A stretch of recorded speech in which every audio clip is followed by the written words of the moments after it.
Hello दोस्तों, मेरा नाम ईशेंदु है and welcome to simply crack. दोस्तों, इस लेक्चर में आज हम लोग हाल ही में पेश किए गए बजट और इकोनॉमिक सर्वे दोनों को देखने वाले हैं, जो कि कॉम्पिटिटिव एग्जाम्स के लिए काफ़ी महत्वपूर्ण होने वाला है। वर्ड के ओरिजिन की बात कर लेते हैं तो ये जो वर्ड है बजट, इसका ओरिजिन फ्रेंच वर्ड बुगेट से होता है, जिसका मतलब होता है लेदर ब्रीफकेस। साल 2019 की बात है, जब निर्मला सीतारमन जी ने, उस समय भी फाइनेंस मिनिस्टर थी, उन्होंने ब्रीफकेस को ना अपनाकर बही खाता, ट्रेडिशनल बही खाता फॉर्मेट को ये लेकर आई। और ये दर्शाता था जो हमने गुलामी की बेड़ियों को तोड़ दिया है ना, जो कॉलोनियल एरा से जो प्रथा चलती आ रही है उसको खत्म कर दिया है। यूनियन बजट होता क्या है? जो एक तरीके का स्टेटमेंट होता है of the government finances for the financial year, where the government makes the estimates of the revenues and expenses for the upcoming fiscal year that runs from April 1st to March 31st। अब सबसे पहले सवाल ये बनेगा, जो हमारा financial year कब से कब तक चलता है, तो अप्रैल 1st से लेके मार्च 31st तक। इसको आपको दिमाग में रखना है, ठीक है।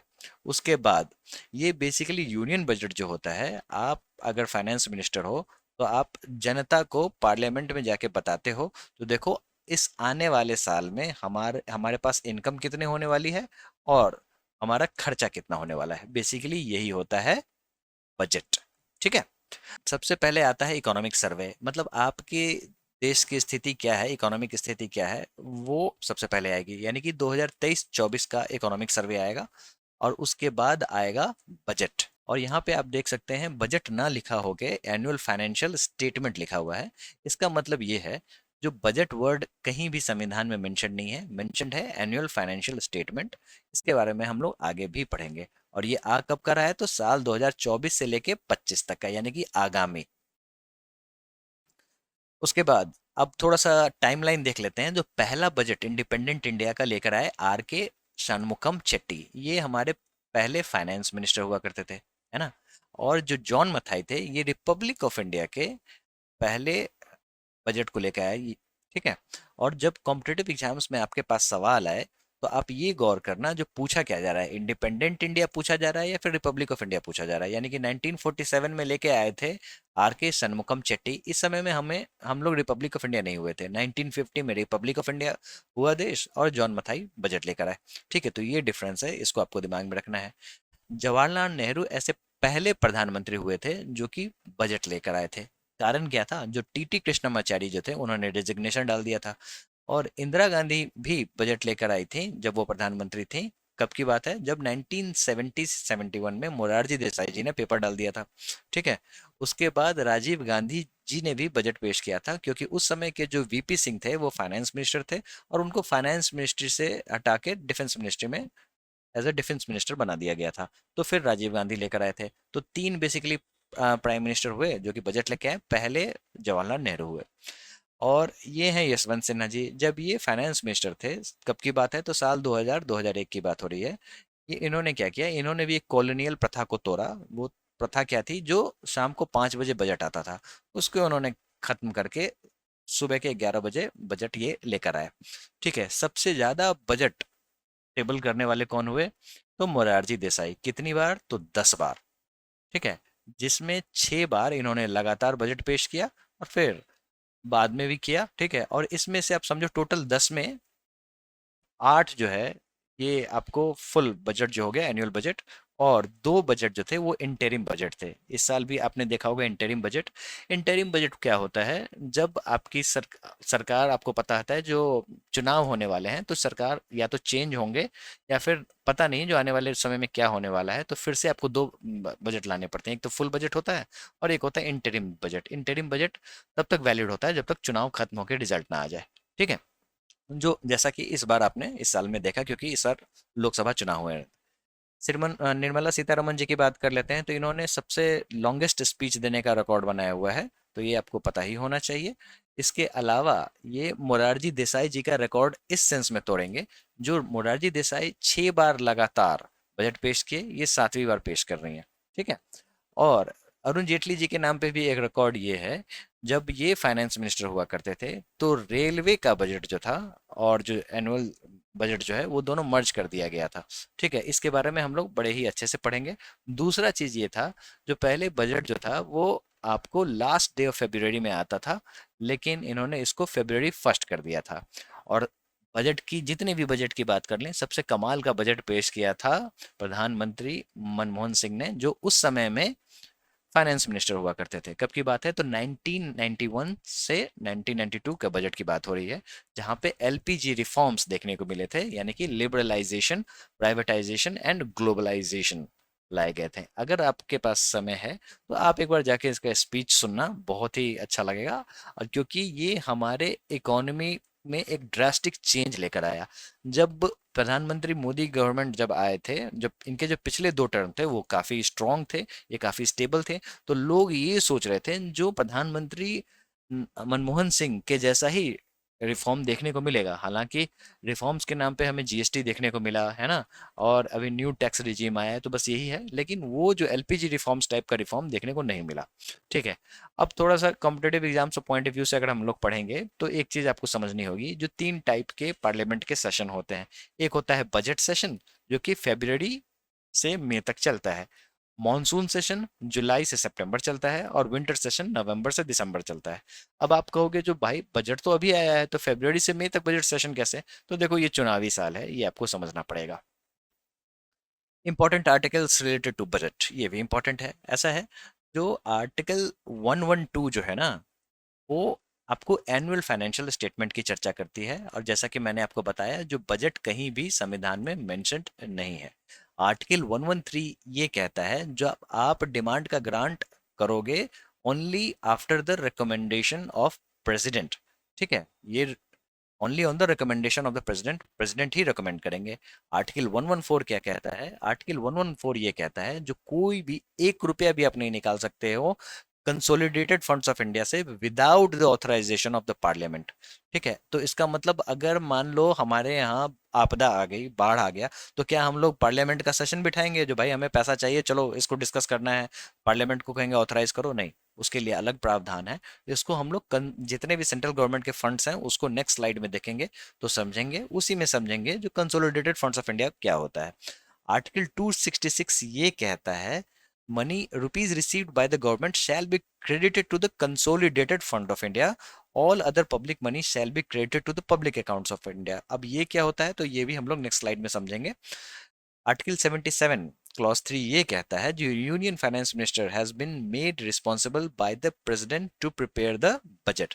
तो बेसिकली अगर आपके कॉम्पिटेटिव एग्जाम्स में सवाल आ जाए, जो बजट कौन पेश करता है, प्रेसिडेंट करता है, फाइनेंस मिनिस्टर करता है, प्रधानमंत्री करता है, या फिर स्पीकर करता है, तो आपको दिमाग में रखना है जो ये फाइनेंस मिनिस्टर के द्वारा पेश किया जाता है। ठीक है, क्योंकि प्रेसिडेंट ने उन्हें ऑथराइज कर रखा होता है। अब थोड़ा सा सेंट्रल गवर्नमेंट के फंड्स को समझ लेते हैं। देखो ऐसा है, जो भी टैक्स के पैसे और नॉन टैक्स रेवेन्यू आएंगे, वो आएंगे कंसोलिडेटेड फंड्स ऑफ इंडिया, जैसा कि आपको नाम से ही लग गया होगा। फिर एक और फंड है जिसका नाम है कंटिजेंसी फंड्स ऑफ इंडिया, जैसा कि आपको नाम पे लग गया से लग गया होगा, ये आपदा विपदा के समय में इसका इस्तेमाल होता है। बेसिकली ये फिक्स्ड कॉर्पस होता है 500 करोड़ का।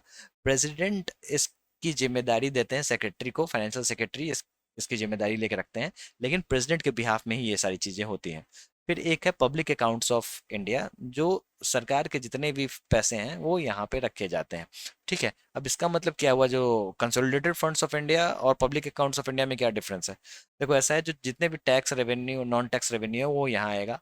लेकिन अगर मान लो समझो सरकार की जो संपत्ति बिकी, जैसे डिसइन्वेस्टमेंट हुआ, ठीक है, कोई बड़ी कंपनी है जो सरकार पीएसयू की तरह रन करती थी, उसमें से कुछ शेयर इन्होंने फ्लोट मतलब निकाल दिए, तो वो पैसा आएगा पब्लिक अकाउंट ऑफ इंडिया में। ठीक है, किसी ने नेशनल सेविंग्स स्कीम ले रखी है, उससे पैसा उठा रखा है सरकार ने, तो वो पब्लिक अकाउंट ऑफ इंडिया में आएगा। ठीक है, अब कंसोलिडेटेड फंड्स ऑफ इंडिया में पैसा निकालने के लिए आपको परमिशन, पार्लियामेंट्री ऑथराइजेशन चाहिए ही चाहिए। कंटिजेंसी फंड ऑफ इंडिया में पैसे पैसे निकालने के लिए बाद में ऑथराइजेशन चाहिए, मतलब पहले आप निकाल लो, फिर बाद में आप इसको एक बार पार्लियामेंट्री ऑथराइजेशन इससे ले लेना। ठीक है, और पब्लिक अकाउंट ऑफ इंडिया में ऐसा कोई रिक्वायरमेंट नहीं है। ठीक है, अब आर्टिकल्स की बात कर लेते हैं, तो आर्टिकल 266 क्लॉज 1 जो है वो कंसोलिडेटेड फंड्स ऑफ इंडिया को डील करता है। कंटिजेंसी फंड जो होता है वो 267 clause 1, public account of India 266 clause 2। ठीक है, तो ये बेसिकली 3 फंड्स हुए जो कि कॉम्पिटेटिव एग्जाम्स के लिए बहुत ही महत्वपूर्ण है आपका जानना। Most important facts related to union budgets. अब ऐसा है, पहली बार बजट कौन लेके आया? जेम्स विल्सन जो थे, वो ब्रिटिश इकोनॉमिस्ट थे। इन्होंने पहला बजट इंडिया का पेश किया था सन 1860 में, जब हम ब्रिटिश हुकूमत के अंदर में आते थे। First union budget of the independent India was presented by the first union finance minister R K Shanmukham Chetty. सवाल बहुत बार पूछे जाते हैं, ये हमने ऑलरेडी डिस्कस कर लिया है। जॉन मथाई जो थे, ये रिपब्लिक ऑफ इंडिया का पहला बजट लेके आए और रेलवे बजट भी ये लेकर आए। ऐसा है, जब रेलवे बजट की बात करते हैं तो सबसे पहले ये समझो, जो पहले तो बजट कंसोलिडेटेड हुआ करता था, फिर इसको एक आया विलियम एकवर्थ। इनकी कमेटी का नाम था एकवर्थ कमेटी। कॉम्पिटेटिव एग्जाम्स में पूछते हैं, आपको पता होना चाहिए। इन्होंने क्या कहा, जो तुम एक काम करो, जनरल बजट और रेलवे बजट को अलग अलग कर दो। साल 2024 की बात है, और ये 92 ईयर्स तक चला। उसके बाद साल 2017 में ये फिर से मर्ज होके एक हो गया। ठीक है। लास्ट रेलवे बजट जो है वो साल 2016 में 25 फरवरी को सुरेश प्रभु जी ने पढ़ा, है ना। उसके बाद 2017 का समय आया, अरुण जेटली जी आपको यूनियन फाइनेंस मिनिस्टर थे। उन्होंने मर्ज्ड बजट पढ़ा, यानी कि दोनों जो बजट हैं वो कंबाइंड हो गए थे। और ये जो 25 फरवरी का जो कॉलोनियल एरा से चलता आया था, इसको तोड़ के 1 फरवरी को बजट पेश किया गया था। ठीक है। और मोदी गवर्नमेंट गवर्नमेंट ने 21 सितंबर 2016 को 2016 को अप्रूव किया था रेलवे और जनरल बजट को एक साथ मर्ज करने के लिए। ये भी कभी कभी पूछ देते हैं, इसलिए यहाँ पे मेंशन कर दिया गया है। Most important facts related to union budget में कुछ और चीजें जान लेते हैं। निर्मला सीतारमन जी जो हैं, ये first full time woman union finance minister हुई। अब आपके अंदर में ये सवाल आएगा, तो फिर इंदिरा गांधी की कैसे चर्चा हो रही है। तो वो full time woman union finance minister नहीं थी। Full time woman union finance minister जो हुई वो निर्मला सीतारमन जी हुई। ठीक है। Nirmala Sitharaman will present her seventh consecutive union budget as finance minister, जैसा कि हमने बताया। और मोरारजी देसाई जी का रिकॉर्ड तोड़ेंगी, जो 6 टाइम्स जो उन्होंने लगातार बजट पढ़ा है। हालांकि मोरारजी देसाई जी ने टोटल 10 बजट्स टेबल किए हैं पार्लियामेंट में। इसका रिकॉर्ड तोड़ने के भी चांसेस हैं, लेकिन 4 साल बाद अगर ये टिकी रही एज एन फाइनेंस मिनिस्टर और इन्होंने 3 और पेश कर दिए, तो फिर मोरारजी देसाई जी का ये भी रिकॉर्ड टूट जाएगा। Overall Morarji Desai holds the records of presenting the union budget for the most number of times, जैसा कि हम लोगों ने देखा। Nirmala Sitharaman longest budget speech देती हैं 1 फरवरी 2020 को। और यहाँ पे एक स्पेशल मेंबर देखने को मिलते हैं बजट सेशन के, 2024 के बजट सेशन के। उनका नाम है डॉक्टर तुल्य एक्सन, जो कि तंजानिया के 16th डिप्टी अकाउंटेंट जनरल रह चुके हैं, या फिर अभी भी हैं। ठीक है। अब ये कहोगे ये किस लिए होता है, ये होता है इसलिए है ना। समझो, हम लोग बहुत बड़ी डेमोक्रेसी है ना, हमारे यहाँ आबादी बहुत बड़ी है। तो हम लोग जो जिस तरीके से देश चलाते हैं वो दूसरों के लिए इंस्पिरेशन भी है। तो फिर बहुत सारे कंट्रीज जो नए नए अभी आपको रिपब्लिक बने हैं या फिर डेमोक्रेटिक कंट्री बने हैं, ठीक है, वो सीखने के लिए आते हैं। वो देखते हैं जो किस तरीके से भारत में ये चीजें होती हैं। तो हम लोग बहुतों के लिए मिसाल हैं। थोड़ा सा स्टेजेस समझ लेते हैं बजट के। देखो, सबसे पहले तो ये पार्लियामेंट में प्रेजेंट किया जाता है, इसके ऊपर में शुरू होता है डिस्कशन। ठीक है। उसके बाद हो हंगामे के बाद ये बजट को भेज दिया जाता है डिपार्टमेंटल कमेटी। इसलिए ताकि स्क्रूटनी के लिए। अब डिपार्टमेंटल रिलेटेड कमेटी बनते हैं, कुछ एडहॉक कमेटी होते हैं। जैसे फॉर एग्जांपल एक होता है एस्टिमेट्स कमेटी, है ना। अब ये एस्टिमेशन को देखेगा बजट के, जो सही सही लगाए हो कि नहीं लगाए हो। ठीक है। तो ये सारी चीजें देखेंगे। और उसके बाद डिमांड होता है ग्रांट का। जैसा कि हमने देखा, जो कंसोलिडेटेड फंड्स ऑफ इंडिया से पैसे निकालने के लिए आपको ग्रांट का डिमांड करना पड़ेगा, इस पे वोटिंग होगी। और उसके बाद अप्रोप्रिएशन बिल इज पास्ड। ठीक है। अप्रोप्रिएशन बिल वो बिल हुआ जो मतलब इस चीज के लिए इतना पैसा चाहिए, इस चीज के लिए इतना पैसा चाहिए, वो बेसिकली अप्रोप्रिएशन बिल कहलाता है। और इसके साथ ही फाइनेंस बिल पास हो जाता है। अब थोड़ा सा इस बार के बजट का जो आंकड़े सामने आए हैं वो जान लेते हैं। देखो, ऐसा है, जो this government has estimated a nominal GDP growth rate of 10.5%। Nominal GDP जो होता है वो real growth plus inflation, inflation को भी जोड़ के बताया जाता है। तो ये नंबर आपको पता होना चाहिए। ये इनका एस्टिमेशन है 2024 से 25 के लिए। ठीक है।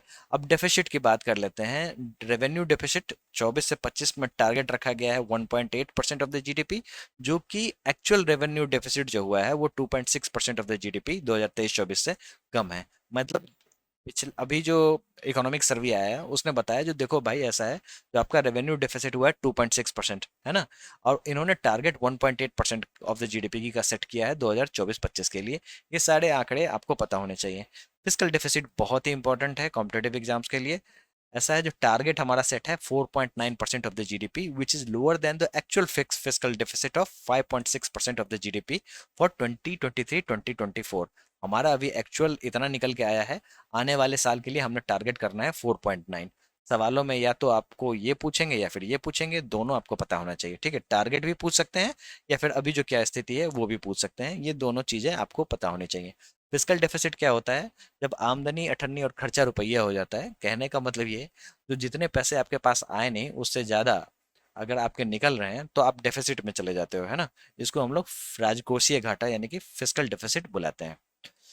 फिर कुछ स्कीम्स जो हैं जिस पे काम होना है, अब ऐसा है, जो डायरेक्ट टैक्स विवाद से विश्वास स्कीम 2024 आने वाला है। विवाद से विश्वास स्कीम आपने पहले भी सुन रखा होगा। इसमें काम हुआ है, इसमें सुधार हुए हैं, और ये आपको सेटलमेंट टैक्स रिलेटेड डिस्प्यूट्स को कम करने के लिए लाया गया था बेसिकली, है ना। अब यहाँ पे डायरेक्ट टैक्सेशन में भी ये सारी चीजें आपको देखने को मिल जाएंगी, ठीक है। उसके बाद इक्वलाइजेशन लेवाई जो है, ये 2% का जो लगता था, किसको लगता था? Non resident e commerce operators को। किस चीज के लिए? Supply of goods and services के लिए। अब ये will not be applicable from August 1 2024। ये आपको पता होना चाहिए। इक्वलाइजेशन लेवी को समझने के लिए आप एग्जांपल से समझो। आप क्या कर रहे हो? आप मोबाइल चला रहे हो, मोबाइल में देख रहे हो ऐड, मोबाइल में ऐड देख रहे हो तो कहाँ पे देख रहे हो? तो फेसबुक पर देख रहे हो। तो ऐड जो चलाने वाले पैसा किसको भेजेंगे? फेसबुक को भेजेंगे। इसमें आपने ऐड देखा, अमेजोन पे एक प्रोडक्ट लिस्ट है ना, अमेजोन पे आपने खरीदारी की, पैसा कहाँ जा रहा है? तो फिर यूएस में जा रहा है ना। तो इन सभी चीजों को एक पटल पे लाने के लिए इक्वलाइजेशन लेवाई लगाया जा रहा है, ठीक है। जो सारा का सारा पैसा उधर ही ना चला जाए, इधर भी आए, ठीक है। तो ये 2% का जो था इसको खत्म कर दिया गया है। इसके अलावा और भी चीजें खत्म हुई हैं जो कि हम लोग सीरीज में देखते हुए चलेंगे। अब थोड़ा सा बजट के बारे में देख लेते हैं। दोस्तों ऐसा है, जो 2019 में कोरोना आया है ना, हम लोग उठ के खड़े होने मतलब हमारी कमर टूट गई थी। फिर हम हमारा फिस्कल डेफिसिट बहुत ही ऊपर भाग गया था, क्योंकि आमदनी हुई नहीं, खर्चा रुपया हो गया, क्योंकि हमने हमने सबको वैक्सीनेशन लगाना था। उसके बाद आत्मनिर्भर भारत आया, हम लोग अपने आप को आत्मनिर्भर भारत की तरफ पुश कर रहे थे। अब इस बजट में हमें विकसित भारत देखने को मिलता है ना। अब इसमें क्या है ना, जो चार मेजर कास्ट यानी कि जातियां आइडेंटिफाई हुई हैं। तो देखो हमारे यहाँ जातियां तो बहुत सारी हैं, लेकिन चार मेजर कास्ट को यहाँ पे आइडेंटिफाई करके बताया गया है। जो एक तो है गरीब, दूसरा है युवा, तीसरा है अन्नदाता और चौथा है नारी। इन चारों को इस बजट में एड्रेस किया जाएगा, है ना। बजट की थीम की बात करें तो फिर एम्प्लॉयमेंट पे काम है, स्किलिंग पे ध्यान दिया गया है, एमएसएमईज यानी कि medium small and micro enterprises. कभी कभी सवाल लोग पूछ देते हैं फुल फॉर्म भी और कंफ्यूज कर देंगे आपको, क्योंकि बोल देंगे micro small and medium enterprises, तो फिर कंफ्यूज हो जाओगे, क्योंकि दोनों का मतलब तो सेम ही है ना। लेकिन इस तरीके से आपको पता होना चाहिए, ये होता है medium small and micro enterprises, ठीक है। और मिडिल क्लास को भी राहत देने की बात की गई है। दोस्तों रिफॉर्म्स की बात करें तो मिडिल क्लास के लिए आपको टैक्सेशन पॉलिसी में बदलाव आए गए हैं। दो टैक्सेशन पॉलिसी है, एक तो पुरानी वाली और एक न्यू टैक्स रिजीम। अब न्यू टैक्सेशन रिजीम, अब लोगों को ऑप्शन दे दिया गया है जो आप कुछ भी ऑप्ट कर सकते हो, और बेनिफिट्स जो हैं वो न्यू टैक्सेशन रिजीम में डाले जा रहे हैं, इसलिए ताकि लोग स्विच करें न्यू टैक्सेशन रिजीम पे, और 2/3 पॉपुलेशन ऑलरेडी स्विच कर चुकी है। अब थोड़ा सा विकसित भारत के प्रायोरिटीज को ध्यान में रखते हुए सबसे पहले एग्रीकल्चर को देखते हैं। अब यहाँ से कॉम्पिटेटिव एग्जाम्स में जो भी सवाल बजट से बनेंगे वो मैं आपको बताते हुए चलूंगा, ठीक है। अब ऐसा है, जो यहाँ पे प्रोडक्टिविटी को बढ़ाना है, रेजिलियंस को बढ़ाना है, एग्रीकल्चरल रिसर्च को बढ़ाना है। हालांकि आज के अखबारों में ये निकला है जो रिसर्च एंड डेवलपमेंट में कम पैसा दिया गया है, ठीक है। आत्मनिर्भर बनना है हमें किस चीज़ के लिए? तो oil seeds and such as mustards, groundnut, sesame, soybean and sunflower, इन सभी के इंपोर्ट हमारे यहाँ होते हैं, उसको खत्म करके हमें अपने आप ही इन सारी चीज़ों को उगाना है और इस पे आत्मनिर्भर बनना है, ठीक है। तो बेसिकली ये टारगेट है। और जो न्यू वेराइटीज इंट्रोड्यूस हुए हैं, 109 new variety high yielding varieties introduce हुए हैं, जो कि आपने ग्रीन रेवोल्यूशन में पढ़ा होगा हाई यील्ड वेराइटीज के बारे में, है ना। और ग्रीन रेवोल्यूशन से एसएससी में एक सवाल पक्का होता है, ठीक है। एक पेज का डॉक्यूमेंट है, अगर आप इसको पढ़ लोगे तो 1 मार्क्स आपके पक्का के पक्का बन जाएंगे। ये मैंने देखा है ना। तो और climate resilient varieties of 32 field and horticulture crops will be release for cultivation by farmers. ठीक है। उसके बाद vegetable production and supply chain को बढ़ाना है। अब वेजिटेबल प्रोडक्शन के लिए क्या हो गया, तो नेशनल हॉर्टिकल्चर मिशन हो गया। सप्लाई चेन को बढ़ाने के लिए क्या है, तो दोस्तों कृषि उड़ान स्कीम भी एक आई है, वो आपको पता होना चाहिए, है ना। ये पहले की स्कीम है, लेकिन मैं यहाँ पे लिंक करके बता रहा हूँ ताकि ओवरऑल आपके पास इंफॉर्मेशन समझ में आए। अब जैसे नेशनल कोऑपरेशन पॉलिसी की बात हो रही है, पहले से ही है नेशनल कोऑपरेशन पॉलिसी 2002 वाली खत्म होगी और 2024 में नई वाली इंट्रोड्यूस होगी, ताकि जितने भी कोऑपरेटिव्स हैं वो सामने आए। ठीक है। तो बेसिकली इन सभी चीज़ों पे काम होना है। अब आता है concept of natural farming. Natural farming क्या होता है, जो समझो आप एक तरीके की फार्मिंग जिसमें कुछ ज़्यादा काम नहीं करना है, आपने बीज लगा दिए बस, अब छोड़ दो, ये नेचुरली उग जाएगा। इसको जापानीज टेक्निक है ये, जिसका नाम है फुकुओका मेथोडोलॉजी, इसको भी फुकुओका मेथोडोलॉजी भी कहते हैं। हालांकि नेचुरल फार्मिंग और ऑर्गेनिक फार्मिंग में डिफरेंस है, वो आपको पता होना चाहिए ताकि कॉम्पिटिटिव एग्जाम्स में सवाल आ जाएंगे। हालांकि ऐसे सवाल यूपीएससी में ज़्यादा पूछते हैं। ठीक है। तो ऑर्गेनिक फार्मिंग में क्या होता है ना, जो आप उसमें ऑर्गेनिक मैन्यूर्स तो डालते ही डालते हो। नेचुरल फार्मिंग का मतलब कंप्लीटली नेचुरल, खुद ब खुद उग जाएगा, है ना। लेकिन यहाँ पे एक चीज देखने को मिलता है, जो 10,000 need based bio input resource centres भी खोले जाएंगे। ठीक है। अब यहाँ पे need based is the keyword, क्योंकि यहाँ पे अगर नीड होगा तभी बायो इनपुट दिया जाना है। ठीक है। तो ये सारी चीजें आपको दिमाग में रखनी है। अब 1 करोड़ फार्मर जो हैं वो ऑप्ट किए हैं, जो चलो भाई नेचुरल फार्मिंग करके देखते हैं, जिसमें क्या होगा ना, जो आपको सर्टिफिकेशन मिलेगा और ब्रांडिंग मिलेगा इन नेक्स्ट 2 इयर्स। इससे क्या होगा, जो आप अपने उत्पाद को उचित मूल्य पे बेच पाओगे, क्योंकि आपके पास सर्टिफिकेशन रहेगा, है ना। फिर श्रिम्प प्रोडक्शन एंड एक्सपोर्ट को बढ़ावा देना है। किसके थ्रू ये फैसिलिटेट होगा, तो नाबार्ड के थ्रू। नाबार्ड कब आया था, तो 1982 में आया था। सवालों में ये पूछते हैं किस कमेटी के थ्रू आता था, तो शिवरमन कमेटी। बस नाबार्ड से 2 ही सवाल आते हैं, है ना। या फिर ज्यादा से ज्यादा फुल फॉर्म पूछ देंगे, तो national bank for agriculture and rural development, ये आपको पता होना चाहिए। ये बड़ा इंपॉर्टेंट है। डिजिटल पब्लिक इंफ्रास्ट्रक्चर डीपीआई, इसको कृषि में इंट्रोड्यूस कर रहे हैं। ठीक है। अब डीपीआई क्या होता है, तो ये समझो ये एक तरीके का इंफ्रास्ट्रक्चर है। इंफ्रास्ट्रक्चर का मतलब क्या, बिल्डिंग नहीं। इंफ्रास्ट्रक्चर का मतलब संरचना, एक तरीके की संरचना। अब इसमें क्या है ना, डीपीआई में 3 स्टेक होल्डर हैं। एक हो गए आप यानी कि लोग, दूसरा हो गया पैसा, और तीसरा हो गया इंफॉर्मेशन। अब ये इन तीनों की कनेक्टिविटी अगर इतनी स्ट्रांग हो जाए, तो फिर मजे ही मजे, मतलब कोई भी चीजों में ये बहुत काम आ सकता है। आपने सुना होगा जैम ट्रिनिटी के बारे में, है ना। जनधन आधार मोबाइल, ये भी एक तरीके से डिजिटल इंडिया का पार्ट था। और इसी का नेक्स्ट वर्जन है डीपीआई, यानी कि डिजिटल पब्लिक इंफ्रास्ट्रक्चर। अब इसमें क्या है, जो एग्रीकल्चर में यही डीपीआई इंट्रोड्यूस हो रहा है, इसके हिसाब से farmers, DPI for coverage of farmers and there lands in 3 years, digital crop survey DCS in 400 districts, insurance of जन सामर्थ्य बेस्ड किसान क्रेडिट कार्ड्स। अब ये जो डिजिटल क्रॉप सर्वे जो है, ये कुछ नया नहीं है। इससे पहले केरला, तमिलनाडु और कर्नाटका ये ऑलरेडी डिजिटल क्रॉप सर्वे करती आई है। पहली चीज ये होगी। दूसरा चीज, जो सेंट्रल गवर्नमेंट ने भी पायलट प्रोजेक्ट के रूप में ये चलाया था और सफल हुआ, तो इन्होंने अब इसको बजट में लाके 400 डिस्ट्रिक्ट के लिए बढ़ा दिया, है ना। अब किसान क्रेडिट कार्ड जो इसमें है, उसमें अब जन समर्थ जो स्कीम है, जन समर्थ का मतलब क्या हुआ, national portal for credit linked government schemes. कहने का मतलब एक ऐसा पोर्टल है जिसमें 13 सेंट्रल गवर्नमेंट स्कीम्स जो हैं, उसका लाभ आप एक जगह ले सकते हो, है ना। और 4 लोन कैटेगरीज के लिए आप अप्लाई कर सकते हो एक ही जगह से। ठीक है। यहीं से आपका एक्सेप्ट और रिजेक्ट हो जाना है। तो यही जन समर्थ बेस्ड किसान क्रेडिट कार्ड्स जो है, उसका अब इशुएंस होगा, है ना। और ये जो डीपीआई है, इसके लिए यानी कि डिजिटल पब्लिक इंफ्रास्ट्रक्चर है, इसके लिए एग्री स्टैक आपको यहाँ पे देखने को मिलेगा। ये बेसिकली आप समझो एक तरीके का कोलैबोरेशन है, जिसपे माइक्रोसॉफ्ट, जीआईएस, जो बाकी जो स्टेक होल्डर्स हैं ना, वो सारे मिलके डिजिटल पब्लिक इंफ्रास्ट्रक्चर को एग्रीकल्चर में लाएंगे। ठीक है।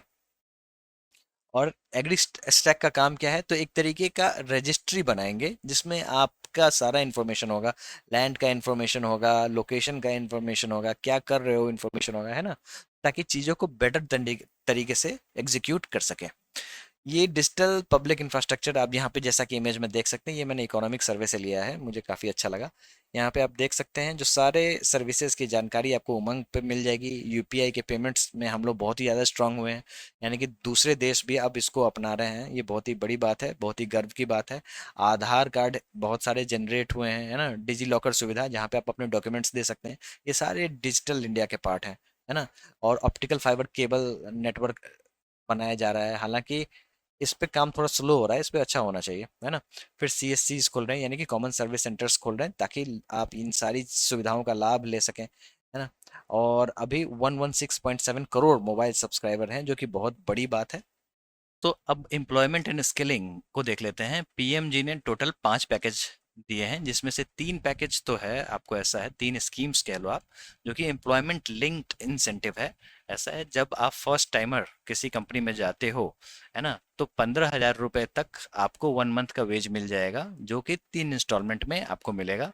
इससे एक्सपेक्टेशन है जो 2-10 लाख यूथ को फायदा मिलेगा। अब मैन्युफैक्चरिंग को भी बढ़ावा देना है, इसमें भी जॉब क्रिएशन की बात हो रही है। इसमें क्या है ना, जो फर्स्ट टाइम एम्प्लॉयज़ को लिंक किया जाएगा, और दूसरा इंसेंटिव मिलेगा किस को, तो एम्प्लॉय को भी मिलेगा और एम्प्लॉयर को भी मिलेगा। कहाँ पे मिलेगा, तो इनके ईपीएफओ कंट्रीब्यूशन में। जैसे आपकी जो सैलरी होती है, सैलरी का कुछ पार्ट आपका प्रोविडेंट फंड में कटता है, इसमें एम्प्लॉयर भी पैसा देता है और एम्प्लॉय भी पैसा देता है, तो यहाँ पे दोनों को इंसेंटिव देने की बात चली है, ठीक है। और कब तक, तो फर्स्ट 4 इयर्स तक। उसके बाद इंसेंटिव्स यहाँ तो मिल ही रहा है, अब एम्प्लॉयर्स जो होते हैं उनको अलग से एक बेनिफिट आपको देखने को मिलेगा। जो ईपीएफओ कंट्रीब्यूशन में 3,000 पर month up to 2 years for all new hires, contribution में 3,000 रुपए गवर्नमेंट कंट्रीब्यूट करेगी एम्प्लॉयर के बिहाफ में, ठीक है, जो जो कि 50 लाख जॉब्स को बढ़ावा देगी। तो ये बेसिकली एम्प्लॉयमेंट लिंक्ड इंसेंटिव हो गए जो आप ने यहाँ पे देखा।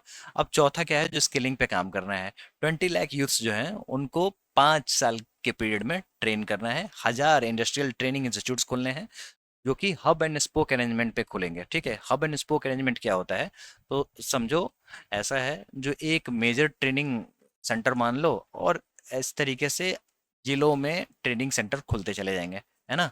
अब इससे लोगों को फायदा मिलता चला जाएगा। इस तरीके से काम होता है। अगर मान लो कोई ट्रेनिंग सेंटर परफॉर्म नहीं कर रहा है, तो यहाँ से ये रिपोर्ट करेंगे, उसके बाद इस पे एक्शंस लिए जाएंगे, इसको बढ़ाया जाएगा या फिर घटाया जाएगा, ये चीज़ों को डील किया जाएगा। तो बेसिकली यही होता है हब एंड स्पोक मॉडल, ठीक है। और इंडस्ट्रीज में जैसे स्किल्स की रिक्वायरमेंट होती है, उसके हिसाब से उनको स्किल्स मिलेंगे, यानी कि इंडस्ट्री ओरिएंटेड स्किल्स को बढ़ावा देना है। मैन्युफैक्चरिंग एंड सर्विसेज में एक और चीज़ बड़ा इंपॉर्टेंट है, मुद्रा लोन से जुड़ा हुआ है। दोस्तों, मुद्रा से सवाल एसएससी में बहुत पूछते हैं, या तो इसका फुल फॉर्म पूछ देंगे, या फिर किस तरीके के लोन्स होते हैं, ये सारी चीज़ें पूछेंगे, तो ये आपको पता होना चाहिए, ठीक है। अब मुद्रा लोन जो होता है ना, इसमें आपको लिमिट 10 लाख से बढ़ा के 20 लाख कर दिया गया है। किसका, तो तरुण कैटेगरी का। आपको पता होगा जो 3 कैटेगरीज होते हैं मुद्रा योजना में। दोस्तों, मुद्रा की बात करें तो इसका फुल फॉर्म होता है micro unit development and refinance agency. सवाल बहुत बार आते हैं, आपको पता होना चाहिए। और इसके जो 3 कैटेगरी हैं, एक होता है शिशु, जिसके अंदर में 50,000 तक का लोन होता है। उसके बाद होता है किशोर, उसमें 5 लाख तक का लोन होता है। और एक है तरुण। तरुण में क्या है, 10 लाख तक का लोन होता है। इसी को बढ़ाकर 20 लाख कर दिया गया है। सबके लिए नहीं किया गया है। अगर आपका क्रेडिट रेटिंग अच्छा है, कहने का मतलब आपने जो लोन लेके चुका दिया है, तो फिर आपको जो अगला लोन मिलेगा वो 20 लाख तक का मिलेगा, या फिर टॉपअप में भी बढ़ाने की बात की गई है, ठीक है। और एमएसएमई यूनिट्स लगाने हैं किस चीज़ के लिए, तो food irradiation, quality and safety testing के लिए भी इन सब चीज़ों पे ध्यान देने की बात हुई है। इससे यूपीएससी से बहुत ज़्यादा सवाल आते हैं। फूड इरेडिएशन हो गया, है ना, बहुत ही सवाल ज़्यादा आते हैं। या फिर फूड के जितने भी ज़्यादा सर्टिफिकेशन एजेंसीज होते हैं, उस पर सवाल ज़्यादा देखने को मिलते हैं। कुछ और चीज़ें हैं यहाँ पे, वो भी देख लेते हैं। 12 इंडस्ट्रियल पार्क्स लगाने हैं national industrial corridor development programme के तहत में। फिर rental housing and dormitory type accommodation setup करना है इंडस्ट्रियल वर्कर्स के लिए। कहाँ पे, तो आप समझो पीपीपी मोड पे लगाने हैं। पीपीपी मोड क्या होता है, तो पब्लिक प्राइवेट पार्टनरशिप मोड। इसमें क्या होता है, इसके अलग अलग मोड्स होते हैं। जैसे पीपीपी में, जैसे एक एग्जांपल ले लो, बॉट बॉट क्या होता है, बिल्ड ऑपरेट ट्रांसफर। आप एक ठेकेदार हो, आपने पैसा लगाया, आपने चीज़ों को बनाया, और आप ही इसको ऑपरेट करोगे। फिर आप जब पैसा वसूल के, अब जो ये फायदे में चला जाएगा, तो आप एक सर्टेन फायदा लेके आप इसको ट्रांसफर कर दोगे सरकार को, है ना। ये सारे पीपीपी मोड में बिल्ड ऑपरेट ट्रांसफर की तरफ ये चलते हैं। एक और होता है वीजीएफ, ये भी जान लो, वायबिलिटी गैप फंडिंग, ये भी समझना आपके लिए जरूरी है। कभी भी कॉम्पिटेटिव एग्जाम्स में या तो फुल फॉर्म पूछ देंगे या फिर क्या होता है, ये सारी चीजें पूछ देंगे। अब सरकार ऐसा है जो सबका साथ सबका विकास चाहती है। अब सबका साथ तो मिलेगा, लेकिन जो सारे सर्विसेज हैं अगर मान लो किसी गांव में मिल रहे हैं, जैसे मान लो आपके गांव में एयरपोर्ट खोल दिया, तो कितने लोग चढ़ेंगे उस पे, है ना? तो घाटे में जाएंगे, तो इसकी वायबिलिटी नहीं है ज़्यादा, तो एक तरीके का गैप क्रिएट हो जा रहा है। तो उस गैप को फंड कर दिया जाएगा। उड़ान स्कीम जिस तरीके से आपने सुना होगा, रीजनल कनेक्टिविटी स्कीम थी, आरसीएस, रीजनल कनेक्टिविटी स्कीम थी। अब वो कह रहे हैं जो हम सुदूर इलाके में एयरपोर्ट खोलेंगे। अब एयरलाइन एजेंसी कहेंगे भाई हमने सुदूर इलाके में खोल के करना क्या है, वहां पे तो मुझे पैसेंजर्स मिलेंगे नहीं। तो सरकार ने कहा कि भाई हम वीजीएफ लेके आए हैं, वायबिलिटी गैप फंडिंग लेके आए हैं। ठीक है, तो घबराने की कोई बात नहीं, जहाँ पे वायबिलिटी नहीं होगी, जहाँ पे वायबिलिटी का गैप होगा, तो वहाँ पे हम लोग वायबिलिटी गैप फंडिंग देंगे। ठीक है। अगला है critical mineral mission for domestic production, recycling and overseas acquisition. फिर है strengthening of tribunal and appellate tribunal to speed up the insolvency resolution and additional tribunals to be established. Tribunals क्या होते हैं? जो एक तरीके से ये क्वाजाई जुडिशियल बॉडी होती है। जैसे मान लो अब एक जुडिशियल बॉडी है, अब उसके ऊपर में अगर मान लो डिफरेंट डोमेन्स में बहुत सारे केसेस आ रहे हैं, फाइनेंशियल डोमेन हो गया या फिर कोई एक स्पेसिफिक डोमेन से ज़्यादा केसेस आ रहे हैं, इसके लिए फिर स्पेशलाइजेशन बैठानी पड़ेगी। उससे अच्छा है जो ये लोग ट्रिब्यूनल ट्रिब्यूनल बैठा देंगे, है ना, क्वाजाई जुडिशियल इसको पावर दे देंगे। अब ये क्या करेगी कि स्पेशलाइज्ड टॉपिक में डील करेगी। फॉर एग्जांपल मान लो सेबी को आपने समझ, आप क्या करता है सेबी, आपको जितने भी स्टॉक्स वगैरह जो लगते हैं, वो सिक्योरिटी एक्सचेंज होते हैं, उसको वो रेगुलेट करता है ना। अब जैसे नेशनल ग्रीन ट्रिब्यूनल हो गया, अब इन्वायरमेंटल इम्पैक्ट वाले जितने भी ज़्यादा इश्यूज हैं वो सारे एनजीटी के थ्रू जाएंगे, यानी कि नेशनल ग्रीन ट्रिब्यूनल के थ्रू जाएंगे। ठीक है। तो हालांकि ट्रिब्यूनल जो था वो संविधान में पहले नहीं था, उसको बाद में ऐड किया गया था 42nd कॉन्स्टिट्यूशनल अमेंडमेंट में इसको लाया गया था, है ना।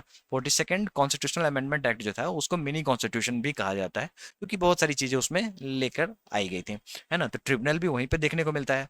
और इंसॉल्वेंसी एंड बैंक्रप्सी कोड भी आप जान लो, ये साल 2016 में आया था। ऐसा है जो आप अगर बिजनेस करने बैठते हो, आपने बिजनेस किया, आप बिजनेस करने के लिए आप ओके हुए आपके, लेकिन आपको घाटा लग गया। लेकिन आपको घाटा लगा तो लगा, लेकिन आप अब इस दलदल में फंस गए, क्योंकि आपको बहुत सारे उधार चुकाने होंगे, बहुत सारी चीज़ों को आपको पूरा करना पड़ेगा, क्योंकि आपके घाटे को कोई कंसिडर नहीं कर रहा है। इसके लिए इंसॉल्वेंसी एंड बैंक्रप्सी कोड लाया गया है। ठीक है। जिसके तहत ऐसा है जो आपको इंसॉल्वेंट या फिर बैंकरप्ट दिखाया जा सकता है, और इससे आपका एग्जिट आसान हो जाएगा बिजनेस से, है ना। चीज़ों की नीलामी आसानी से हो जाएगी, अब ले लो भाई सारे पैसे ले लो। लिक्विड लिक्विड जिसको कहते हैं ना, लिक्विडाइजेशन ऑफ एसेट्स, वो सब आसान हो जाएगा, है ना। ये साल 2016 में आया था, ये आपको पता होना चाहिए। और अब एक और चीज यहाँ पे देख लो, ये इंटर्नशिप अपॉर्चुनिटीज की बात हो रही है। ये पीएम का फिफ्थ स्कीम है, ये पीएम का जो पैकेज आया है ना उसमें से फिफ्थ स्कीम है। इसमें ऐसा कहा जा रहा है जो 500 टॉप कंपनीज जो होंगी ना, उसमें 1 करोड़ यूथ को इंटर्नशिप कराई जाएगी इन 5 ईयर्स। अलाउंस मिलेगा 5,000 per month, along with one time assistance of 6,000 through CSR funds. CSR क्या होता है? तो सीएसआर होता है कॉर्पोरेट सोशल रिस्पॉन्सिबिलिटी। ये क्या होता है? मान लो आपने एक कंपनी चलाई, आप मुनाफा कमाने के लिए कंपनी चलाते हो, क्योंकि आप प्रॉफिट मोटिव के लिए करते हो ना। समाज को इससे क्या फायदा मिलेगा? समाज का फायदा तब मिलेगा जब आप 3 सालों में अपना 2% जो मुनाफा होता है वो समाज के प्रति खर्च करोगे। ये सरकार के नियम के अनुसार, जिसको हम लोग सीएसआर कहते हैं, यानी कि कॉर्पोरेट सोशल रिस्पॉन्सिबिलिटी कहते हैं। अब ये दिखाया जा रहा है जो ये जो इंटर्नशिप अपॉर्चुनिटीज हैं, इसमें जो भी पैसे लगेंगे वो सीएसआर फंड्स जो है ना, उसके थ्रू असिस्टेंस मिल जाएगा। तो बेसिकली ये एक तरीके की समाज सेवा हो गई। दोस्तों आपको बता दें, जब कोविड आया था ना, तो सीएसआर जो फंड है वो खत्म कर दिया गया था, और सारे पैसे जो हैं वो पीएम केयर फंड में डालने शुरू हो गए थे। अब कुछ inclusive human resource development and social justice भी देख लेते हैं, जो कि इस बार के बजट का पार्ट था। वो पूर्वोदय विकास भी विरासत भी। इसमें क्या है ना, जो पूर्वोदय, जिसमें पूर्व की ओर ध्यान देने की बात हो रही है। वैसे भी हम लोग के पास लुक ईस्ट पॉलिसी आई, उसके बाद एक्ट ईस्ट पॉलिसी आई, और यहाँ पे बजट में हमें पूर्वोदय देखने को मिल रहा है, विकास भी और विरासत भी, यानी कि विरासत को ध्यान में रखते हुए विकास करना है। इसमें पूर्व के जो राज्य हैं, जिसमें बिहार, झारखंड, वेस्ट बंगाल, उड़ीसा, आंध्र प्रदेश जो है, यहाँ पे आपको इकोनॉमिक अपॉर्चुनिटीज को बढ़ावा देना है टू अटेन द विकसित भारत। आपको पता होगा जो बिहार पीछे रह गया है, इस पूरे बजट में बिहार और आंध्र प्रदेश को बहुत ही ज्यादा फायदा मिला है, इसीलिए इसको कहा जाता है जो इलेक्शन के आउटकम वाला बजट है ना, क्योंकि ये इंटरिम बजट से बहुत ही ज्यादा डिफरेंट है। इसके कारण जो अन्य राज्य हैं उन्होंने बगावत छेड़ दी है, खासकर जो विपक्ष में है उन्होंने बगावत छेड़ दी है। हाल ही मतलब आज के न्यूज़पेपर में हमने देखा, जो हिमाचल प्रदेश के मुख्यमंत्री हो गए, फिर स्टालिन जो हैं तमिलनाडु के मुख्यमंत्री हो गए, फिर आपको तेलंगाना के मुख्यमंत्री हो गए, ये इन सभी लोगों ने बगावत छेड़ दी है। जो भाई हमें क्या मिला है, तुमने बिहार और आंध्र प्रदेश को तो बहुत सारी चीजें दे दी, हमें क्या दिया है? तो बेसिकली बिहार और आंध्र प्रदेश को क्यों मिला है? इसलिए मिला है क्योंकि गवर्नमेंट को सपोर्ट कर रहे हैं। तो इसी कारण से इसको कोalition बजट भी अब लोग बुलाने लग गए हैं ना। जो आप प्रधानमंत्री थे 2 टर्म से, पिछले 2 टर्म से, तो आप मजबूत थे, तो फिर आपने चीजें अपने हाथ में रखी। और अभी जो क्या है, जो आपके कोलिशन गवर्नमेंट का पार्ट है उसको आप सारी चीजें दे रहे हो, तो ये कहाँ से एक तरीके से जस्टिस कहाँ से हुआ? हालांकि एक पॉइंट तो हो ही गया। दूसरा पॉइंट ये है, जो आपको तमिलनाडु जो गवर्नमेंट है वो हमेशा से नॉर्थ साउथ डिवाइड को दिखाता है। कहने का मतलब ये हुआ, जो तमिलनाडु गवर्नमेंट में एम के स्टालिन जो हैं वो कहते थे, जो देखो ऐसा है, जो तुम जब फाइनेंस कमीशन बिठाते हो, फाइनेंस कमीशन आर्टिकल 280 के तहत बैठता है, ये संविधान का आर्टिकल 280 है, उसके तहत फाइनेंस कमीशन बैठाया जाता है और कॉम्पिटेटिव एग्जाम्स में इस पे सवाल आते हैं, ये आपको पता ही होना चाहिए, है ना। तो उनका कहना है जो फाइनेंस कमीशन का काम क्या है, तो ये फंड्स का एलोकेशन करती है डिफरेंट स्टेट्स में। तो आपको जो इनका कहना है तमिलनाडु गवर्नमेंट का, जो तुम जो ग्रांट्स उधर बांटते हो, नॉर्थ में आबादी ज्यादा है उसका बेनिफिट तुम दे देते हो, क्योंकि जो कि आपके टीओआर का पार्ट है। टीओआर मतलब टर्म्स ऑफ रेफरेंस। तो कभी भी आपके कॉम्पिटेटिव एग्जाम्स में सवाल आ जाएगा, जो terms of reference recently seen in news is related to, तो it is related to finance commission. ये एक तरीके का टर्म है, बहुत सारे टर्म है, उसमें से एक और टर्म्स है जो पॉपुलेशन, है ना। तो तुम बिहार को जो चीजें दे रहे हो, तुम सारा टैक्स तो हम लोग भर रहे हैं, टैक्स तो हम लोग यहाँ पे कमा हम लोग रहे हैं, टैक्स हम लोग ज्यादा दे रहे हैं, और ज्यादा हम लोग कंट्रीब्यूट कर रहे हैं कंसोलिडेटेड फंड्स को, और तुम पैसा बिहार को दे रहे हो। इस तरीके से एक नॉर्थ साउथ डिवाइड क्रिएट हो जा रहा है। उसके बाद अभी तुम बजट में सारा बेनिफिट बिहार और आंध्र प्रदेश को दे रहे हो, वो किस लिए दे रहे हो? तो उन्होंने सवाल उठा दिया इस बार, है ना। चलिए, अब यहाँ पे ये तो हम लोगों ने समझ लिया। अब यहाँ पे अमृतसर कोलकाता इंडस्ट्रियल कॉरिडोर की बात हो रही है, वहाँ पे इसको डेवलप किया जाएगा। इंडस्ट्रियल नोड गया में देखने को मिलेगा, बिहार के गया में देखने को मिलेगा। अब ये एक तरीके से सौगात कहा जा रहा है, ये एक तरीके से सौगात मिली है, लेकिन ये इससे पहले ही घोषणा हो चुकी है साल 2020 में, जैसा कि न्यूज आर्टिकल्स में छपा हुआ है। ठीक है। और अब बात करते हैं प्रधानमंत्री। हाँ, एक और चीज जान लेते हैं, allocation of more than 3 lakh crore for the schemes benefiting womens and girls. Womens and girls को बहुत ही ज्यादा ध्यान दिया गया है, जो कि हम लोग एक दो जगह और भी आगे में देखेंगे। ठीक है। प्रधानमंत्री जनजातीय उन्नत ग्राम अभियान भी देख लेते हैं। ये बेसिकली ट्राइबल्स के लिए है, जिसके तहत 63,000 विलेजेस को बेनिफिट मिलेगा, वो कवर किया जाएगा। 5 करोड़ ट्राइबल पीपल जो हैं उनको बेनिफिट मिलेगा। आपको पता होगा, जो पिछला बजट आया था तो उसमें पीएम जजमान आया था, है ना, जो कि कॉम्पिटिटिव एग्जाम्स के लिए बड़ा ही इंपॉर्टेंट था, है ना, जो कि बेसिकली ट्राइबल्स के लिए था। ट्राइबल्स में भी पीवीटीजीज, पीवीटीजीज क्या होते हैं? देखो, ट्राइबल्स बहुत ज्यादा होते हैं, तो बहुत मतलब 500+ ट्राइबल्स आपको देखने को मिल जाएंगे, है ना। अब ट्राइबल कम्युनिटीज, अब इसमें से कुछ ट्राइबल कम्युनिटी ऐसे हैं जिनकी कंडीशन बहुत ही खराब है। तो मिनिस्ट्री ऑफ ट्राइबल अफेयर्स जो है, उन्होंने क्या किया है, जो पीवीटीजी बनाया, मतलब पर्टिकुलरली वल्नरेबल ट्राइबल ग्रुप। इसके तहत 75 ट्राइबल ग्रुप्स ऐसे हैं जिनको आइडेंटिफाई कर किया गया है, जिस पे बहुत ही ज़्यादा ध्यान देने की जरूरत है। तो जो आपको पीएम जजमान में देखने को मिला था, जो इन पे काम होना है। अब यहाँ पे प्रधानमंत्री जनजातीय उन्नत ग्राम अभियान ये लेकर आए हैं, जो कि आपके कॉम्पिटेटिव एग्जाम्स के लिए बहुत ही इंपॉर्टेंट है। पूछ देंगे जो कितने विलेज को कवर करेगा, तो 63,000 विलेजेस को कवर करेगा, 5 करोड़ ट्राइबल पीपल को कवर करेगा। या फिर ये पूछ देंगे जो इस बार के बजट में क्या आया है, ठीक है, जनजातियों के लिए। आंध्र प्रदेश रिओर्गनाइजेशन एक्ट की बात कर लेते हैं, तो साल 2014 में आया था। इसके तहत यहाँ पे जिनको बेनिफिट मिल रहा है 15,000 करोड़ का मिलेगा। ठीक है, किसके लिए? फिस्कल ईयर 24 25 15 के लिए एक तरीके का बहुत ही बड़ा एलोकेशन इनको मिला है। और completion of Polavaram irrigation project Godavari नदी पे है, ensuring food security of the nation. Essential infrastructure such as water, power, railway, roads at Koparthi node at Visakhapatnam, Chennai industrial corridor और वक्कल नोड जो कि हैदराबाद बेंगलुरु इंडस्ट्रियल कॉरिडोर।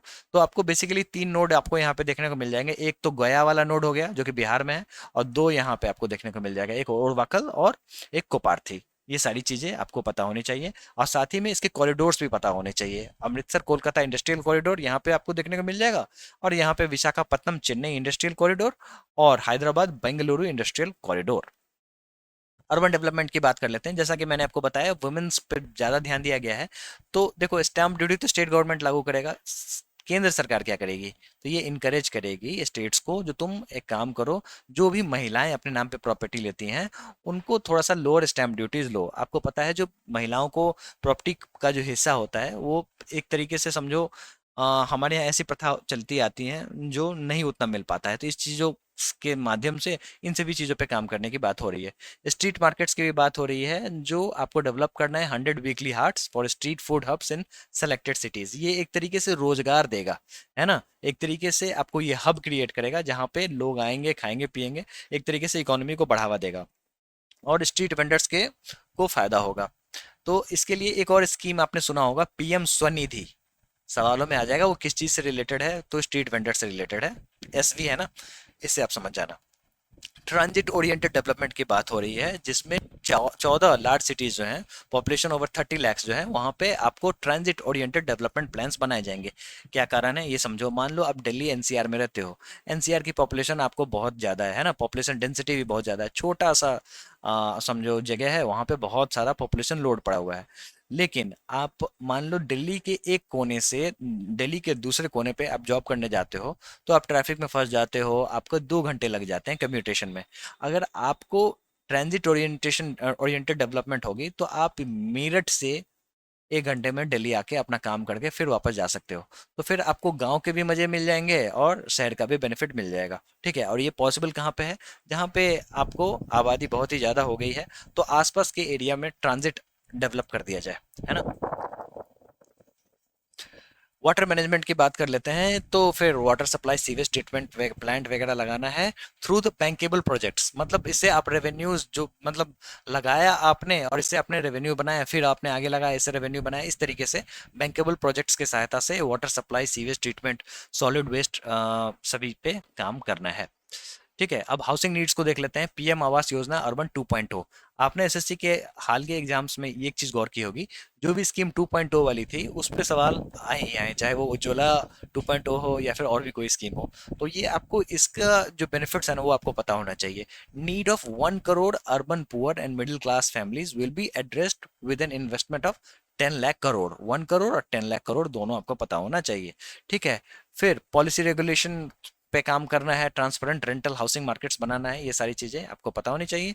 अब ये जो पीएम सूर्य घर मुफ्त बिजली योजना है, ये पीएम ने चुनाव के समय में बहुत ही ज्यादा बताया, जो आपको मुफ्त बिजली मिलेगी, मुफ्त बिजली मिलेगी। बेसिकली क्या है ना, जो 1 करोड़ हाउसेस पे सोलर रूफ टॉप्स लगाने हैं। अब इससे जो बिजली का उत्पादन होगा आपको 300 यूनिट्स पर मंथ फ्री मिलेगा। ठीक है, और जो आपके सरप्लस बिजली जो है वो स्मार्ट ग्रिड से कनेक्ट होके आप उसको बेच भी सकते हो। तो एक तरीके से ये रेवेन्यू भी जनरेट करके देगा।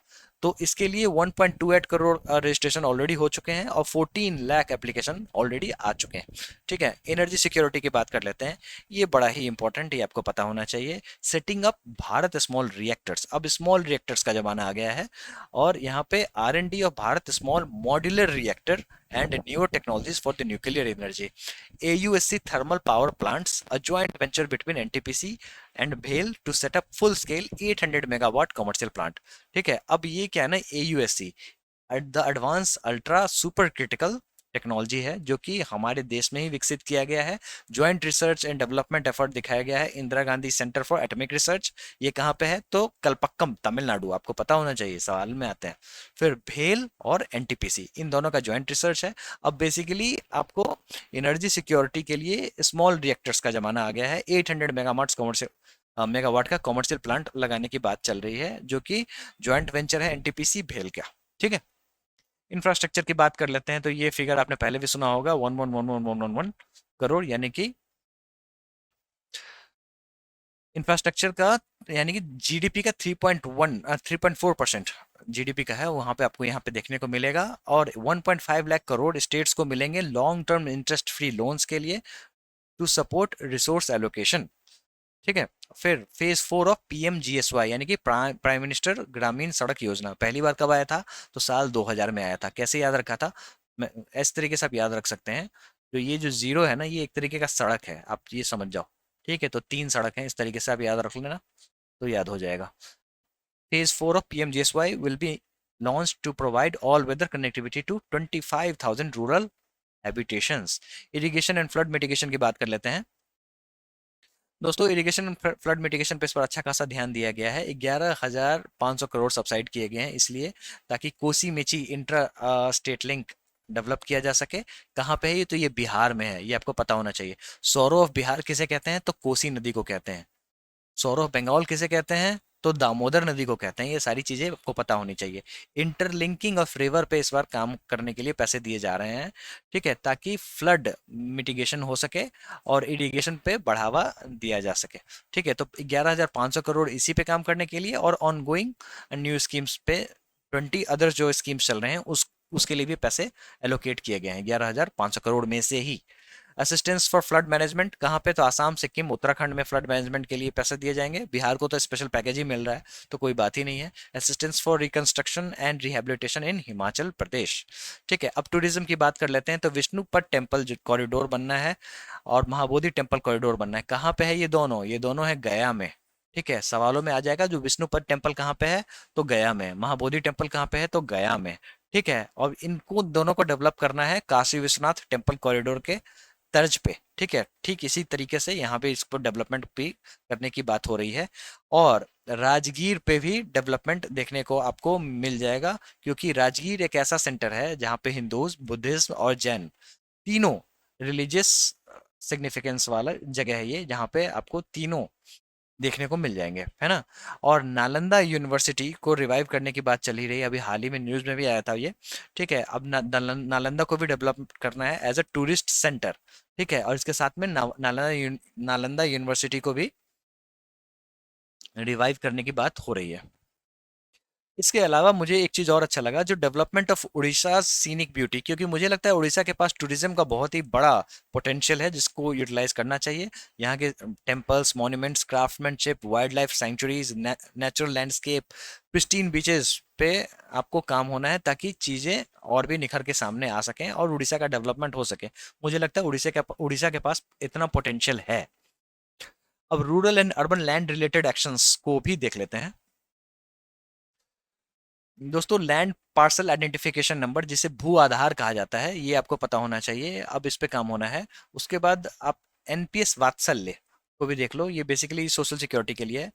अब यहाँ पे क्या है ना, जो वात्सल्य योजना आपने सुना होगा, जो चाइल्ड अडॉप्शन के लिए लाया गया था। ठीक है, अब यहाँ पे नेशनल पेंशन सिस्टम को इसके साथ जोड़ दिया गया है। A plan for contribution by parents and the guardians for the minors. ठीक है, ये आपको समझना चाहिए। फिर Anusandhan, national research funds for basic research and prototype development का ऑपरेशनलाइजेशन होना है। Private sector driven research and innovation and commercial scale with financing pool of 1 lakh crore, इस पे बढ़ावा देना है। ये बड़ा इंपॉर्टेंट है। स्पेस इकोनॉमी में ना वेंचर कैपिटल फंड बनाया गया है 1,000 करोड़ का। आपको पता होगा, जो स्पेस इकोनॉमी में अब पब्लिक और प्राइवेट कंपनीज दोनों इंटरेस्टेड होती हैं, है ना। मतलब पब्लिक कंपनीज क्या हो गई, मतलब गवर्नमेंट भी इंटरेस्टेड है और इसमें प्राइवेट प्लेयर्स भी आते हैं। तो इस तरीके से यहाँ पे प्राइवेट कैपिटल फंड बनाया गया है, वेंचर कैपिटल फंड बनाया गया है 1,000 करोड़ का। ये चीजें पता होनी चाहिए। सबसे ज्यादा चेंजेस आपको कस्टम ड्यूटीज में देखने को मिले हैं। 3 कैंसर मेडिसिन को फुल्ली सीबीडी से मुक्त कर दिया गया है, कस्टम ड्यूटी से मुक्त कर दिया गया है। और दोस्तों, मैंने अभी तीनों के नाम पढ़े थे, एक तो नाम प्रोनाउंस करने में बड़े डिफिकल्ट थे, और उनके जो प्राइस थे वो बड़े ही एक्सपेंसिव थे। मतलब समझो 1.6 करोड़, 1.6 लाख पर वाइल, मतलब एक वाइल का दाम 1.6 लाख। या फिर एक स्ट्रिप का, जो कि 10 टैबलेट्स का होता है, उसका भी लाख से ऊपर था। ठीक है, तो उस पर कस्टम ड्यूटी हटा दिया गया, तो अच्छी बात है, हटा भी देना चाहिए। अब ये 15% मोबाइल फ़ोन, मोबाइल पीसीबी और चार्जर पे बेसिक कस्टम ड्यूटी हटा दी गई है, जो कि मोबाइल इंडस्ट्री को बढ़ावा देगी। फिर डोमेस्टिक वैल्यू एडिशन की बात करें, तो आपको गोल्ड एंड सिल्वर पे 6% और प्लैटिनम पे 6.4% की कटौती देखने को मिली है कस्टम्स में। फिर श्रिम्प और फ्रेश फीड को का जो खाना होता है उस पर 5% कर दिया गया है। पीसीडी को घटा के अब 5% पे अब ये ले आए हैं। ठीक है। और सोलर सेल, सोलर पैनल पे भी आपको कैपिटल गुड्स पे भी एग्जेम्पशन देखने को मिलता है। और 25 ऐसे क्रिटिकल मिनरल्स हैं जिन पे भी कस्टम ड्यूटी पूरी तरह से हटा दी गई है। ये बड़ा इंपॉर्टेंट है। जो एंजल टैक्स जो है ऑल क्लास ऑफ इन्वेस्टर्स के लिए हटा दिया गया है। अब जब ये आया था तो लोगों ने कहा भी था, जो मतलब जो स्टार्टअप्स जो हैं उन्होंने कहा था भाई काहे लेके आ रहे हो। वैसे ही स्टार्टअप जो होते हैं वो थोड़ा सा दुखी होते हैं फंड्स के मामले में। अब बेसिकली एंजल टैक्स है क्या, जैसे मान लो आप एक स्टार्टअप हो, ठीक है, आपको पैसा चाहिए तो आपने शेयर्स निकाल दिए, तो भाई ये लो, शेयर्स हैं, इसको आपने खरीदो, आप लोग खरीदो और इससे मुझे पैसा मिलेगा। अब जितने भी इन्वेस्टर्स हैं वो पैसा इसमें लगा रहे हैं। अब जो पैसा लगा रहे हैं तो जो भी शेयर की जो फेयर मार्केट वैल्यू है, इससे ऊपर जो भी अमाउंट है वो आपका प्रीमियम कहलाएगा। इस पे आपको एंजल टैक्स ले रही है सरकार। आई थिंक 30% ले लेती थी, अब इसको इसने हटा दिया है। अब ये इसलिए किया है इन्होंने, लाया किस लिए था एंजल टैक्स, क्योंकि मान लो आपने एक कंपनी बना ली और आपने इसका शेयर निकाल दिया। अनलिस्टेड कंपनीज की बात हो रही है, यहाँ पे आप लिस्टेड नहीं हो लेकिन आपने शेयर निकाल दिया। अब इसमें इन्वेस्टर ने पैसा लगाया, अब यहाँ पे आपको मनी लॉन्ड्रिंग का खेल शुरू होता है। आपके पास बहुत ज़्यादा ब्लैक मनी पड़ा हुआ है, इसके माध्यम से आप उसको वाइट कर लोगे। ठीक है।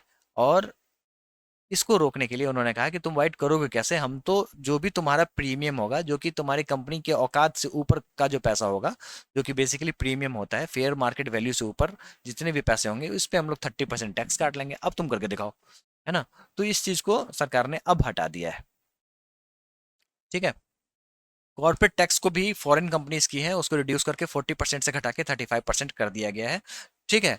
और सेफ हार्बर रेट्स लगाया गया है।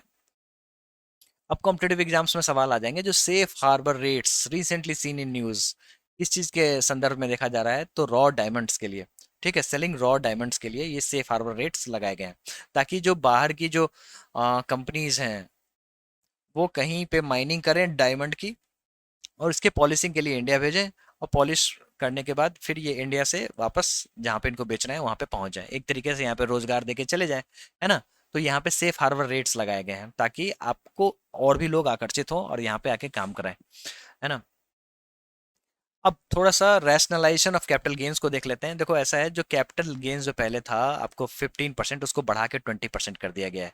ठीक है। Long term gains on on financial and non financial assets to attract a tax rate of 12.5%, increase in the limit of exemption of capital gains on the financial assets to 1.25 lakh per year, यानी कि 1.25 lakh per year से ऊपर जो आपकी कमाई अगर share से होती है ना, कैपिटल गेन अगर आप करते हो, ठीक है, तो लॉन्ग टर्म पे 12.5%, शॉर्ट टर्म पे 20% सरकार पैसे ले लेगी। इसके कारण से कल स्टॉक मार्केट में निराशा देखने को मिली। है ना। अब ऐसा है, जो सरकार, अब टैक्स रिजिम की बात कर लेते हैं। सरकार दो टैक्स रिजिम लेके आई। पहला, एक तो ओल्ड टैक्स रिजिम चल रहा है वो पहले से, एक नई लेके आई है, ये कहना चाह रहा हूँ मैं, यानी कि ठीक है। अब ऐसा है, जो इससे इस पे 2/3 लोग ऑलरेडी मूव कर चुके हैं और यहाँ पे सरकार कुछ और भी चीजें लिक्रेटिव डील्स दे रही है ताकि लोग यहाँ से मूव होके यहाँ पे आ जाए, ओल्ड टैक्स से निकल के न्यू टैक्स पे आ जाएं।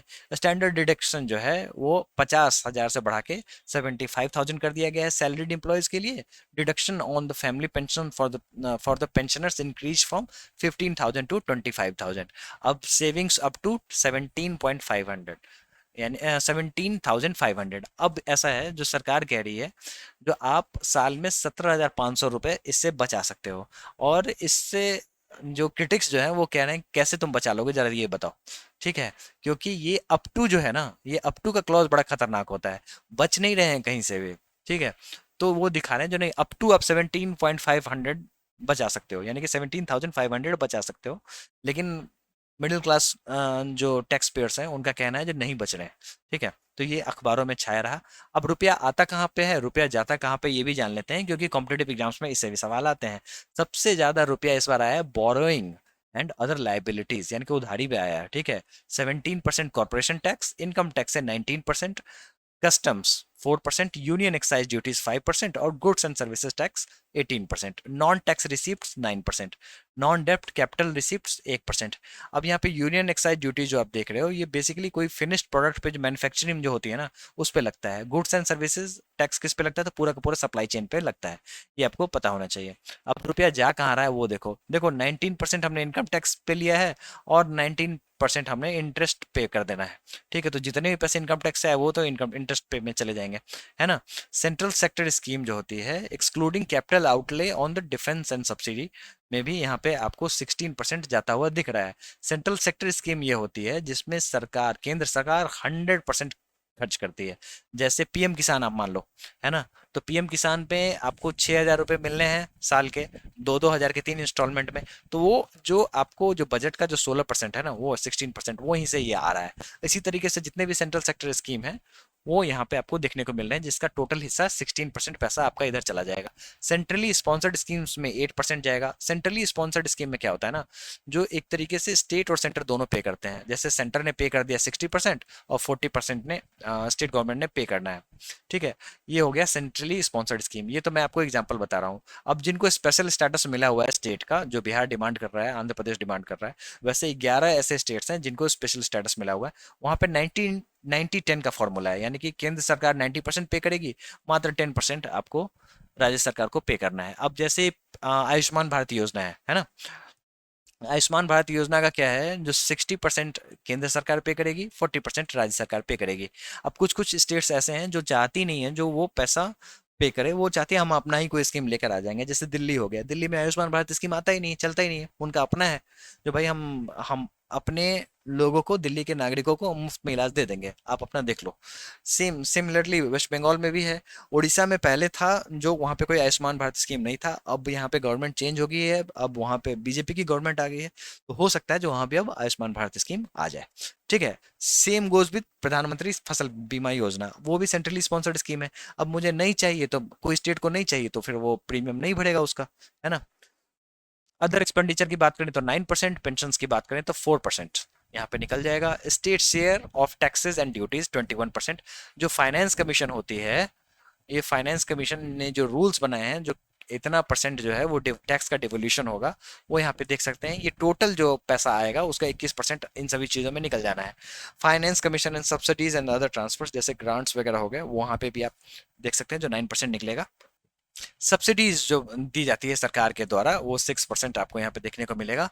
और डिफेंस जो है वो 8% लेके चला जाता है। इस बार का जो बजट जो है ना, एलोकेशन सबसे बड़ा जो है वो डिफेंस का ही है, जैसा कि आप यहाँ पे इमेज में देख सकते हैं।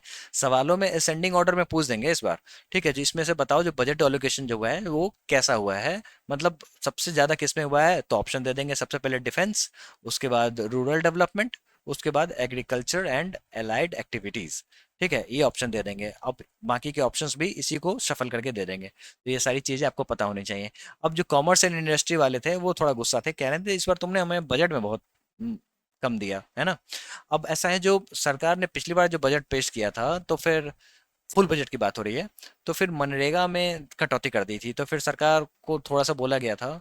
तो देखो ऐसा है, जो मनरेगा ही तो ऐसा स्कीम है जो गरीब लोगों के पास पैसा पहुंचता है ना। 100 डेज ऑफ एम्प्लॉयमेंट जो मिलता है उसके हिसाब से पैसा पहुंचता है।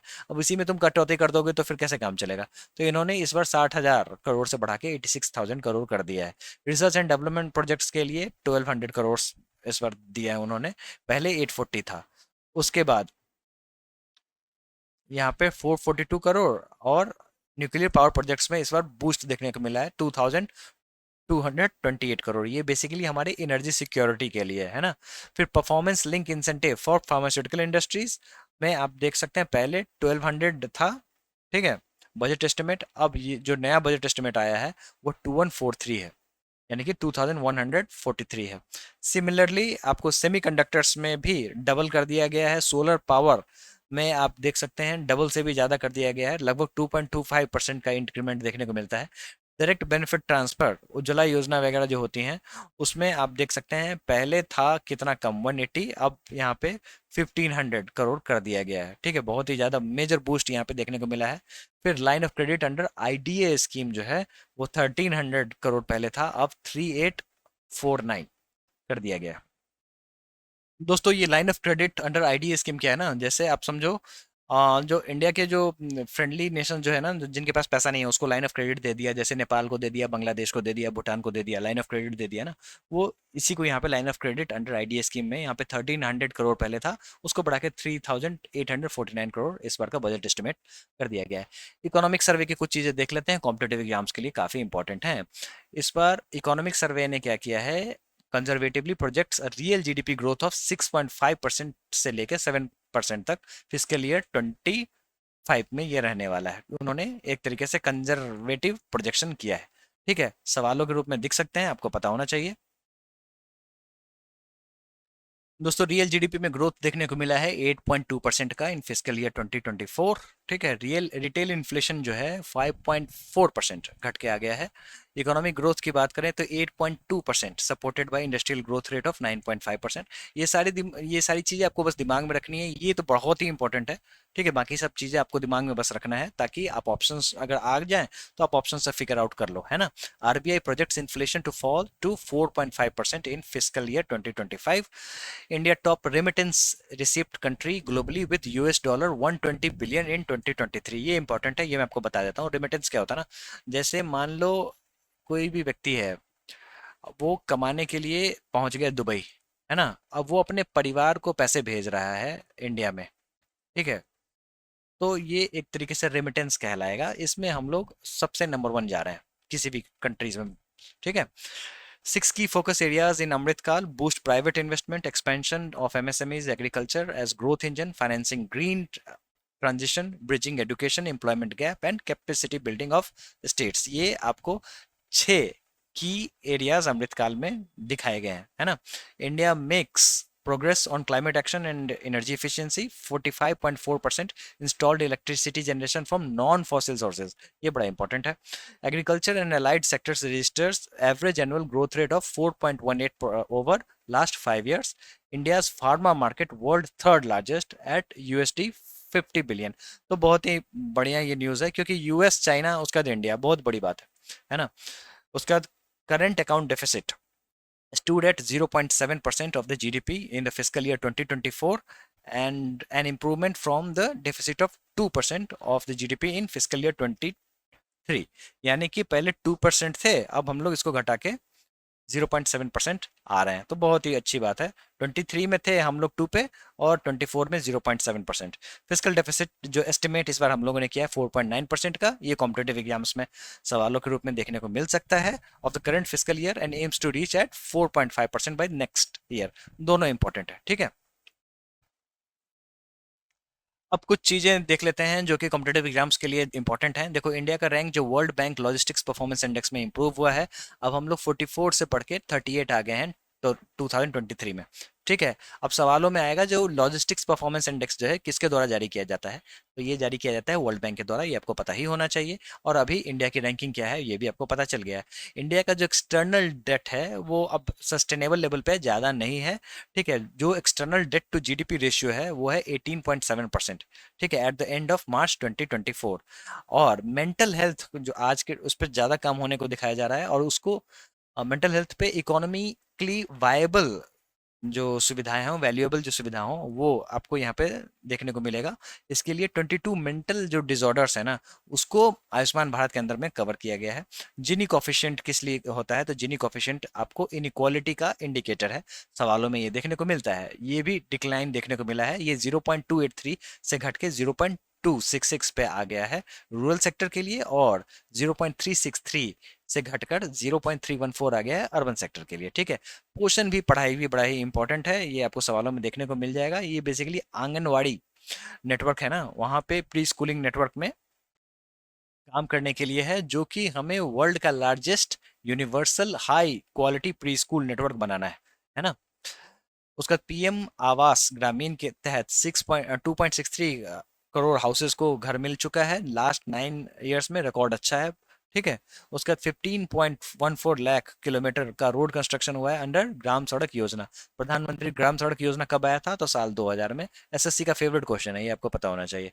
Indian labour market indicators have improved in the last 6 years, with the unemployment rate declining to 3.2% in the 2022-2023, ठीक है। और पीरियोडिक लेबर फोर्स सर्वे जो होता है, इसके हिसाब से more than 45% of the workforce is employed in agriculture, 11.4% manufacturing में, 28.9% in services and 13% in construction. Construction को अलग करके दिखाया गया है यहाँ पे। मैन्युफैक्चरिंग जो है वहाँ पे 11.4% दिखाया जा रहा है। दोस्तों, मैन्युफैक्चरिंग को बढ़ावा देने के लिए आपने बजट में प्रोविजंस ऑलरेडी देखे। तो ये थे आपके बजट एंड इकोनॉमिक सर्वे, जो कि कॉम्पिटेटिव एग्जाम्स में सवालों के रूप में देखने को मिलते हैं, ठीक है। I wish you best of luck for your examination. Thank you.